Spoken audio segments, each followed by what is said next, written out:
तो खेला खुद कर ही रहे ना। सारा संपत्ति अपने नाम पर रख लिए, आज जेल जा रहे हैं। बड़े भाई के नाम पर एक भी संपत्ति नहीं है। तो पिता भी जवाब दें और भाई भी जवाब दे कि बड़े भाई के रहते हुए बड़े भाई के नाम पर एक भी प्रॉपर्टी नहीं है, छोटे भाई के नाम पर सारी प्रॉपर्टी है। तो ये तो बहुत बड़ा खेला कर दिया उन्होंने, परिवार के अंदर खेला कर दिया। तो नमस्कार, आप लाइव स्ट्रीम देख रहे हैं, मैं हूं आपके साथ रोहित वर्मा। देखिए, बिहार में महागठबंधन की सरकार टूट चुकी है। अब नीतीश कुमार एनडीए के पाले में आ गए, यानी बिहार में अब महागठबंधन नहीं, एनडीए की सरकार है। हमारे साथ बात करने के लिए राम सूरत राय जी हैं, बिहार सरकार में मंत्री भी रहे हैं। और सबसे पहला सवाल तो यही कि जो बीजेपी जो नीतीश कुमार को सुबह से लेकर शाम तक कोसती थी, आखिर कैसे दिल मिल गया? अभी कैबिनेट में मंत्री रहे हैं, किस तरीके से दिल मिल गया? उसके पीछे का राज आखिर क्या है? सबसे बड़ा राज ये है कि हमारा बिहार गर्त की ओर जाने वाला था और ऐसे लोगों के हाथ में बागडोर जाने वाला था जो मुख्यमंत्री जी किसी कारणवश दिग्भ्रमित हो गए थे, लेकिन सही समय पर सही जगह पर आ गए हैं। और बिहार की गति और भी तेज होगी, डबल इंजन की सरकार होगी, ऊपर नीचे दोनों। जो बचे हुए काम है हम लोग इस वर्ष में पूरा करेंगे। लेकिन तेजस्वी यादव कह रहे हैं कि खेला अभी बाकी है, जो असली खेला होना है वो हो जाएगा। वो तो खेला खुद कर ही रहे ना। सारा संपत्ति अपने नाम पर रख लिए, आज जेल जा रहे हैं। बड़े भाई के नाम पर एक भी संपत्ति नहीं है। तो पिता भी जवाब दें और भाई भी जवाब दे कि बड़े भाई के रहते हुए बड़े भाई के नाम पर एक भी प्रॉपर्टी नहीं है, छोटे भाई के नाम पर सारी प्रॉपर्टी है। तो ये तो बहुत बड़ा खेला कर दिया उन्होंने, परिवार के अंदर खेला कर दिया। तो उन समर्थकों से, उन परिवार के सदस्यों से मैं पूछना चाहता हूं कि जब बड़ी बहन मीसा भारती है तो उनके नाम पर प्रॉपर्टी है, बड़े भाई तेजस्वी हैं, तेज प्रताप हैं, उनके नाम पर नहीं है, तेजस्वी के नाम पर है। तो खेला तो परिवार में कर लिया उन्होंने, तो बाहर क्या राज चलाएंगे वो? तो तेज प्रताप के साथ नाइंसाफी हो? बिल्कुल बिल्कुल नाइंसाफी हुई है। और उनके नाम पर प्रॉपर्टी नहीं है तो क्यों नहीं से कारण आप सबों को जानना चाहिए, पूछना चाहिए, मीडिया के लोगों को जानना चाहिए कि कोई भी परिवार में ऐसा परिवार नहीं होता है जो बड़े भाई के नाम पर। हम लोग भी 4 भाई हैं, जब संपत्ति बड़ा भाई होने के नाते उनके नाम पर हम लोग से ज़्यादा था। हम लोग जब बालिक हुए तो हम लोग के नाम पर भी आया, लेकिन नाबालिग रहते हुए सारी प्रॉपर्टी लालू यादव जी ने तेजस्वी को दे दिया। इसका क्या मतलब है? कहीं ना कहीं दाल में काला है। क्या काला लग रहा है वो आप पता कर लीजिएगा। अच्छा।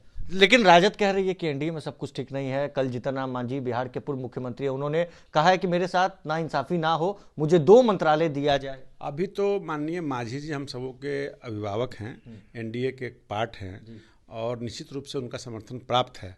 और उनके बयान में मैंने सुना है, उन्होंने कहा कि मिल गया अच्छा विभाग। विभाग तो किसी को नहीं मिला है, विभाग का बंटवारा ही नहीं हुआ है। तो निश्चित तौर पे हमारे सेंट्रल में और बिहार के लोग का बंटवारा, कौन कोटा अपने पास आता है, कौन कोटा उनके पास जाता है, उसमें से मंत्रिमंडल दिया जाएगा।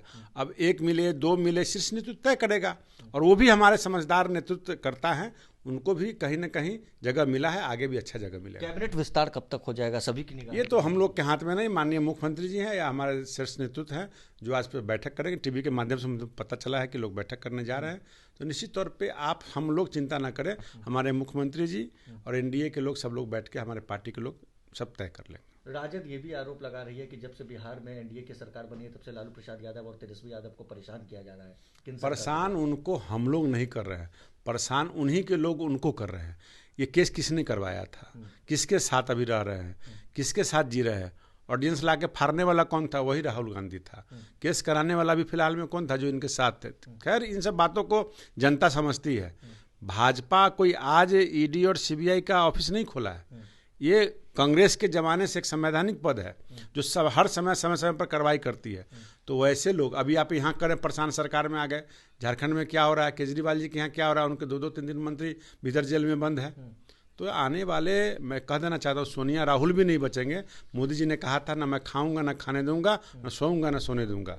तो जो भ्रष्टाचारी रुपया लॉकर में बंद करके रखे हुए हैं, धीरज साहू कितना रुपया रखे थे? 350 करोड़ से ऊपर रुपया निकला। कौन थे? कांग्रेस के राज्यसभा सांसद थे। तो ये सब समझने की बात है। जनता आज हर पोर्टल के माध्यम से, सोशल मीडिया के माध्यम से हर न्यूज़ देखती है। जनता समझ रही है मोदी जी एक एक भ्रष्टाचारी को, एक एक अपराधी को खोज के निकालेंगे और जनता का पैसा, उसके जो काली कमाइयों को ला करके सरकार के खजाना में जमा करेंगे और तमाम देश के लोगों का विकास होगा। तो लालू प्रसाद यादव और तेजस्वी यादव ने भी अगर गलती की तो जेल जाना पड़ेगा? जेल तो ये तो उन लोगों के लिए यात्रा है, जेल तो हो ही आए हैं। अब पुत्र की बारी है, पुत्र आज भी जमीन को वापस कर दे, हम तो यही राय देंगे। कम से कम बड़े भाई को भी दे दे, या सरकार को वापस कर दे। अगर अवैध संपत्ति उन्होंने कहा कि मैं नहीं जानता हूँ, मैं तो बालिग नहीं था, मैं नाबालिग था, पिता ने गलती किया है, तो पिता ने गलती किया है तो संपत्ति तो उन्हीं का ना होगा। पिता किए बुरा किए अच्छा किए तो उन्हीं का, दूसरे का तो होगा नहीं। तो आज भी कम से कम अगर मैं कहना चाहूँ, सलाह देना चाहूँगा, आज भी उन गरीब, किसी को तो दे नहीं पाएंगे, उनकी तो हिम्मत नहीं है किसी को एक पद देने का या पैसा देने का, तो कम से कम अपने परिवार में पूरे परिवार को तो बांट दें। क्योंकि सब बहन को नहीं दिए हैं, सब भाई को नहीं दिए, बड़े भाई को नहीं दिए, अपने परिवार में तो डिवाइड कर दे कम से कम, और उससे बच जाए तो अपने खास करके जातों को बांट दे। भारत रत्न आज लाल कृष्ण आडवाणी को मिली है, उससे पहले कर्पूरी ठाकुर को भी प्रधानमंत्री और सभी की तरफ से जो है बधाइयाँ दी गई थी। मैं देश के यशस्वी प्रधानमंत्री जी को आभार प्रकट करना चाहूँगा, धन्यवाद देना चाहूँगा कि आपके जो ये काम हुए हैं ये जनता नहीं भूलेगी, देश और दुनिया की। आपने कर्पूरी जी को दिया और आज आपने हमारे आडवाणी जी को जो आपने सम्मान दिया है, ये भारत रत्न काबिले तारीफ है। हम सब लोग आपका आभार प्रकट करते हैं। बिहार सरकार के पूर्व मंत्री रामसूरत राय हमारे साथ मौजूद थे, जिन्होंने साफ तौर से मांझी जिस तरीके से सवाल खड़ा कर रहे हैं कैबिनेट विस्तार को लेकर, मंत्रालय को लेकर, और इधर एक तरफ तेज प्रताप और तेजस्वी यादव पर भी जमकर निशाना साधा है। बहरहाल इस खबर में बस इतना ही। अगर आपने अब तक लाइव सिटीज को सब्सक्राइब नहीं किया है, जल्द से जल्द लाइव सिटीज को सब्सक्राइब कर लें। धन्यवाद।